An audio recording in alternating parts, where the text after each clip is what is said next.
Tavba namozi shariatda bormi? Tavba namozi shariatda mavjud. Sahih hadis shariflarimizda vorid bo'lgan. Tavba namozi necha rakat o'qiladi? Tavba namozi 2 rakatdan boshlab xohlaganicha o'qishli, ado etishli mumkin. Ya'ni 2 rakat, 4 rakat, 6 rakat, 8 rakat o'zi xohlaganicha nima ado etishligi mumkin. Eng kami 2 rakat ado qiladi. Qachon o'qiydi? Bizning mazhabimizda makruh bo'lgan vaqtlar bor. Ana shu vaqtlardan tashqari bo'lgan xohlagan vaqtda o'qilishligi mumkin. Nima uchun o'qiydi? Banda gunoh sodir qilib qo'yadigan bo'lsa, gunohga tushib qoladigan bo'lsa, tezda ana shu gunohga tavba qilishlikka shoshilib, tavba namozini ado qiladi.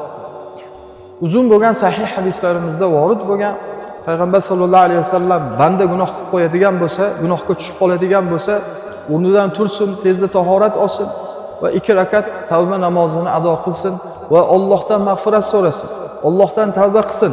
O'sha gunohiga qaytmasligiga ahd qilsin. Alloh taolo albatta uni mag'firat qiladi. Alloh azza va jalla albatta uni gunohini kechiradi.